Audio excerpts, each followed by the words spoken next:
मैं तुम सबको एक दिन की बात बताता हूँ, बहुत हृदय में गुप्त रखा, लेकिन अब गुप्त नहीं रख पाऊंगा। आज मैं तुम लोगों से कहता हूँ, सावधान होकर सुनो। प्रभु के ऐसा कहने पर सभी भक्त जितने कीर्तन में थे शांत हो गए, सन्नाटा छा गया और बड़ी उत्सुकता कि प्रभु क्या कहेंगे। चैतन्य महाप्रभु के मुख चंद्र की ओर सब भक्त टकटकी लगाए हुए देख रहे। प्रभु ने बड़े गंभीर स्वर के साथ कहना आरंभ किया, आप लोग तो अपने परमात्मी हैं, आपके सामने गोप्य ही क्या हो सकता है, इसलिए सबके सामने प्रकट न करने योग्य इस बात को मैं आपके समक्ष बताता हूँ। जब मैं गया जी से लौट रहा था तब नाट्यशाला ग्राम में एक श्याम वर्ण का परम सुंदर बालक मेरे समीप आया। उसके लाल लाल से चरण के तलवे, कोमल चरणों में सुंदर नूपुर बंधे हुए थे। पैरों की उंगलियां बड़ी सुहावनी थी, छोटी छोटी उंगलियों में लाल लाल नख कांति प्रकट हो रही थी। कमर में पीताम्बर बंधा हुआ था, पेट त्रिवली से युक्त, नाभि गोल तथा गहरी, वक्षा स्थल उन्नत, गले की एक भी हड्डी दिखाई नहीं दे रही थी। गले में बनमाला और गुंजों की मालाएं पड़ी हुई थी। कानों में सुंदर कुंडल झलमल झलमल कर रहे थे। वे कमल के समान दोनों मनोहर नेत्रों से तिरछी निगाह करके मेरी ओर देख रहे थे। बस मेरा चित्त उसी समय उनके नेत्रों से घायल हो गया। अब देखते हुए सुंदर कपोलों पर काली काली लटे, मंद मंद मुस्कुराहट, फिर अपने फेट में जो रखी हुई बंसी थी उसे अपने अधरों पर विराजमान किया और वंशी का ऐसा मनोहर स्वर, ऐसा मनोहर बंसी नाद, मैं बेहोश हो गया। थोड़ी देर बाद चेतना जागृत हुई तो फिर वो बालक नहीं दिखाई दिया। इतना कहते कहते महाप्रभु हा कृष्ण और बेहोश हो गए। उनकी आंखों से अश्रुधारा बहने लगी, शरीर के संपूर्ण रोम बिल्कुल खड़े हो गए और मूर्छित दशा में महाप्रभु एक श्लोक गायन किया, अमून्य धन्यानि दिनान्तराणि हरे त्वदालोक नमन्तरेण अनाथ बंधो करुणैक सिंधो हा हंत कथम नयामि। हे करुणा के सिंधु, हे अनाथों के एकमात्र बंधु, हे हरि, इन व्यर्थ के दिनों में जिसमें तुम्हारा दर्शन नहीं हो रहा है, हे नाथ, हे ब्रजनाथ, मैं कैसे व्यतीत करूं, किसकी शरण में जाऊं जब आपके दर्शन नहीं हो रहे। प्रभु इस श्लोक को गदगद कंठ से बार बार गा रहे थे बेहोश अवस्था में। थोड़ा होश आने पर फिर वही उन्मादकारी स्थिति। जैसे तैसे भक्तों ने प्रभु को इस श्लोक पढ़ने से रोका। थोड़ी देर में प्रभु स्वस्थ हुए। इस प्रकार उनकी ऐसी दशा देखकर सभी उपस्थित भक्त अश्रु विमोचन करने लगे। पूरी रात्रि नाम संकीर्तन और सत्संग में व्यतीत होने लगी। धन्य है श्रीवास जी का घर, जो महाप्रभु चैतन्य देव की प्रथम नाम संकीर्तन की जो नियमित दिनचर्या में संकीर्तन बना। पूरी रात्रि कीर्तन, पूरी रात में कीर्तन सत्संग। श्रीवास पंडित का घर नित्य ही कीर्तन उत्सव आनंद मंगल। रात्रि में जहां शाम होती मुख्य भक्त एकत्रित हो जाते, घर के किवाड़ भीतर से बंद कर दिए जाते और फिर कीर्तन आरंभ होता। कीर्तन में ढोल करताल मृदंग मजीरा आदि सभी वाद्य लय और स्वर के साथ बजाए जाते थे।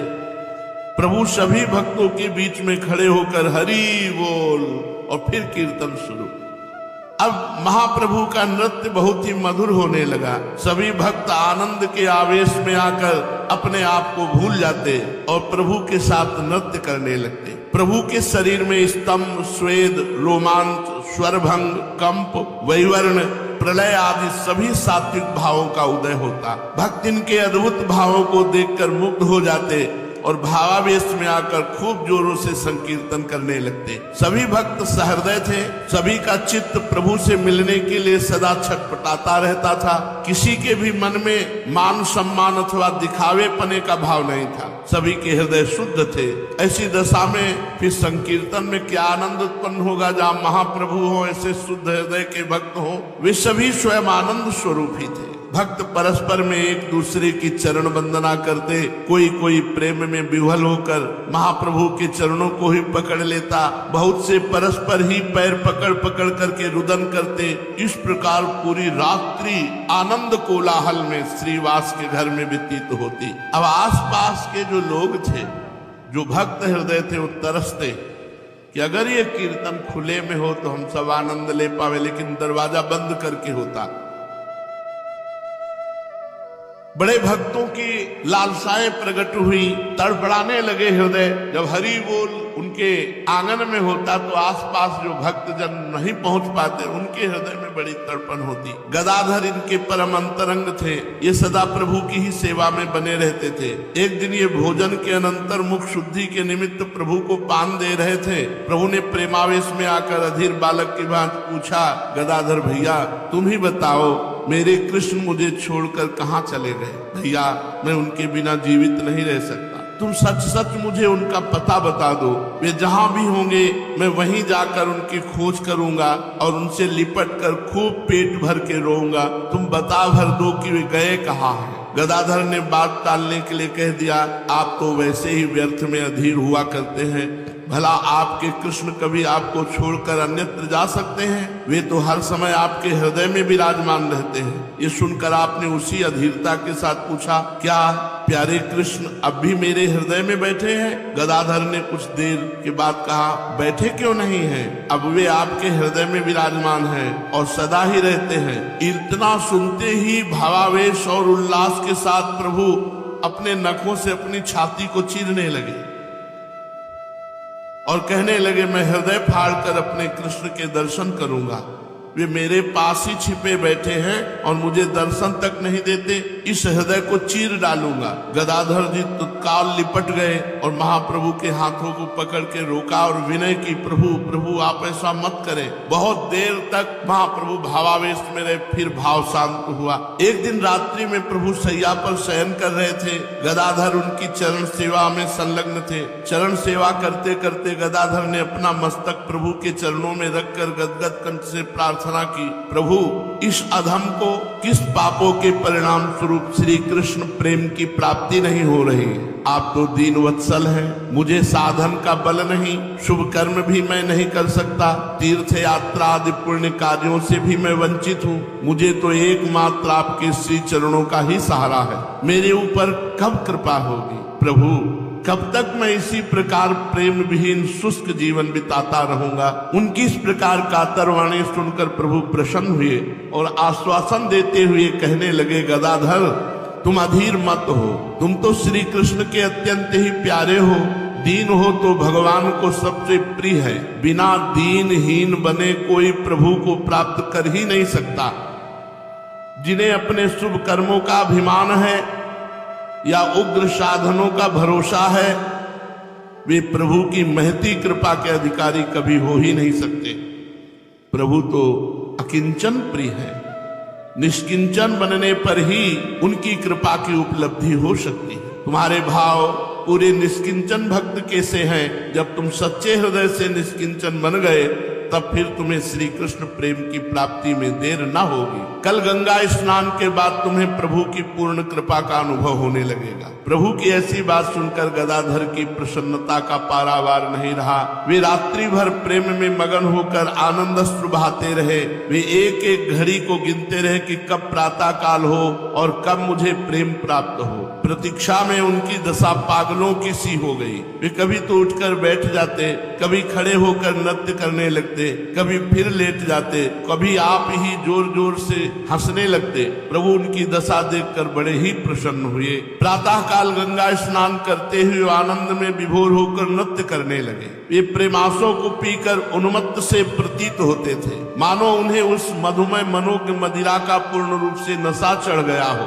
उन्होंने प्रेम रस में निमग्न हुए अलसाने से नेत्रों से प्रभु की ओर देखकर उनके पाद पद्मों में प्रणाम किया और कृतज्ञता प्रकट करते हुए कहने लगे। गदाधर ने कहा, प्रभु आपने इस अधम पापी को भी प्रेम प्रदान करके अपने पतित पावन पुण्य नाम का यथार्थ परिचय करा दिया। आपकी कृपा जीवों पर सदा अहेतुकी ही होती है। मुझ साधनहीन को भी दुस्साध्य प्रेम की परिधि तक पहुंचा दिया। आपको सब सामर्थ्य है, आप सब कुछ कर सकते हैं। प्रभु ने उनकी ऐसी दशा देखकर अधीरता के साथ कहा, गदाधर, कृपालु श्री कृष्ण ने तुम्हारे ऊपर कृपा कर दी, अब तुम उनसे मेरे लिए प्रार्थना करो। गदाधर ने अत्यंत ही दीनता के साथ कहा, प्रभु मैं तो आपको ही इसका कारण समझता हूँ, इस प्रेम की आपकी ही दया का फल समझता हूँ। जो हमारे अंदर प्रेम वृत्ति आई, ये आपकी दया से आई है, आपसे भिन्न कोई दूसरे कृष्ण है इसका मुझे पता नहीं। ये कहते कहते गदाधर प्रेम में विह्वल होकर रुदन करने लगे। वहीं शुक्लांबर ब्रह्मचारी ने भी गदाधर की ऐसी दशा देखी। उनके अंतःकरण में भी प्रेम प्राप्ति की उत्कट इच्छा उत्पन्न हो गई। वे भी गदाधर की भांति अपने आप को भूलकर प्रेम में उन्मत्त होना चाहते थे। उनका हृदय भी प्रेमाशव को पान करने के लिए अधीर हो उठा। दूसरे दिन वे भिक्षा करके आ रहे थे कि रास्ते में गंगा जी जाते हुए चैतन्य महाप्रभु मिल गए। प्रभु को देखते ही वयोवृद्ध ब्रह्मचारी उनके पैरों में लिपट गए। प्रभु ने संकोच प्रकट करते हुए कहा कि मैं आपके पुत्र के समान हूँ, आपने बाल्यकाल से ही पिता की भांति मेरा लालन पालन किया है और गोद में लेकर प्रेम पूर्वक खिलाया है। आप ये क्या अनर्थ कर रहे हैं, मेरे ऊपर पाप चढ़ा रहे हैं। प्रभु की इन बातों को सुनकर कातर भाव से वृद्ध ब्रह्मचारी जी ने कहा, प्रभु अब हमारी बहुत छलना ना कीजिए, ये व्यर्थ जीवन बिता दिया, वृद्धावस्था आ गई, अब आप अपने चरणों से मुझे दूर न कीजिए। इस शरीर को भांति भांति के कष्ट पहुंचा करके काशी, कांची, अवंतिका आदि सभी पवित्र पुरियों और पुण्य तीर्थों की पैदल यात्रा की, घर घर से भिक्षा मांगी, अपनी जीविका चलाई, तो भी आज तक श्री कृष्ण प्रेम का अधिकारी नहीं बन सका। अब तो हमें श्री कृष्ण प्रेम का अधिकारी बना दो। अब हमें किसी प्रकार प्रभु प्रेम प्राप्त हो जाए, यही आपके पाद पद्मों में विनीत प्रार्थना है। नीलांबर ब्रह्मचारी की बातें सुनकर प्रभु कुछ भी नहीं बोले। वे ब्रह्मचारी की ओर देखकर मंद मंद भाव से खड़े मुस्कुरा रहे थे। ब्रह्मचारी जी प्रभु की मुस्कुराहट का अर्थ समझ गए। वे अधीर होकर अपने आप ही कह उठे, प्रभु हम तीर्थ यात्राओं का कथन करके ये अधिकार नहीं जना रहे कि हमने जीवन में ब्रह्मचर्य रहा, तीर्थ यात्रा की, पुरियों की यात्रा की, तो मैं अधिकारी हो गया हूँ। प्रभु हम तो अपनी स्थिति बता रहे कि ये सब करने पर भी हमें श्री कृष्ण प्रेम प्राप्त नहीं हुआ। दीन भाव से एकमात्र आपकी शरण होकर प्रेम की याचना कर रहा हूँ, हमें श्री कृष्ण प्रेम प्रदान कीजिए। भावावेश में प्रभु के मुख से स्वतः ही निकल पड़ा, जाओ दिया दिया। बस इतना प्रभु का कहना था कि ब्रह्मचारी जी सब कुछ भूलकर प्रेमावेश में भरकर पागलों की भांति हा कृष्ण और नृत्य करने लगे। नृत्य करते करते उन्मत्त की भांति मुख से कुछ प्रलाप भी करते जाते। प्रभु उनकी ऐसी विचित्र दशा देखकर प्रेम में गदगद हो गए और उनकी झोली में धान निश्चित भिक्षा के सूखे चावलों को निकाल निकाल कर चबाने लगे। मानो सुदामा के प्रति प्रेम प्रकट करते हुए कृष्ण उनके घर के चावलों की कनी चबा रहे। इन दोनों के इस प्रकार प्रेम में व्यवहार को देखकर सभी दर्शक चकित से हो गए और बार बार प्रभु के प्रेम की प्रशंसा करने लगे। शुक्लांबर ब्रह्मचारी अब कृतकृत्य हो चुके। भगवान का प्रेम मिल जाना ही अंतिम अवस्था है। साधना की, साधुता की, परम पवित्र सतमार्ग की अंतिम अवस्था है भगवान के चरणों में प्रेम हो जाना। सब साधन कर यह फल सुंदर, प्रभु पद पंकज प्रीति निरंतर। अंतर रहित भगवान के चरणों में प्रीति हो जाना ये समस्त साधनाओं का फल है। वो प्रेम विह्वल होकर विभोर होते हुए ब्रह्मचारी जी अपनी कुटिया में चले गए। इस प्रकार भक्तों के हृदय में प्रभु के प्रति अधिकाधिक सम्मान के भाव बढ़ने लगे। प्रभु भी भक्तों पर पहले से अत्यधिक प्रेम प्रदर्शित करने लगे। श्रीवास पंडित के घर संकीर्तन का आरंभ माघ मास में हुआ था, परंतु 2-3 महीने में ही इसकी चर्चा चारों ओर फैल गई। बहुत से दर्शनार्थी संकीर्तन को देखने की उत्सुकता से रात्रि में श्रीवास पंडित के घर आने लगे, किंतु संकीर्तन के समय घर का फाटक बंद कर दिया जाता था, इसलिए सभी भक्त अंदर नहीं जा सकते थे। बहुत से लोग तो निराश होकर द्वार पर ही बैठे रहते, कोई लौट पड़ता। संकीर्तन में खास भक्त ही भीतर जा सकते थे। उस समय संकीर्तन का यही नियम निर्धारित किया गया था। नियमों का बंधन सबको अखरता है, बिना नियम के प्रेम होता नहीं। पहले नियम से कीर्तन प्रारंभ हुआ। रात्रि में श्रीवास के घर दरवाजा बंद करके प्रधान भक्त, ये सबको अखलता है। सभी प्राणी नियमों के बंधनों का परित्याग करके स्वाधीन होना चाहते हैं। इसका कारण यही है कि परम स्वतंत्र परमात्मा का अंश है जीव, वो किसी बंधन में नहीं रहना चाहता।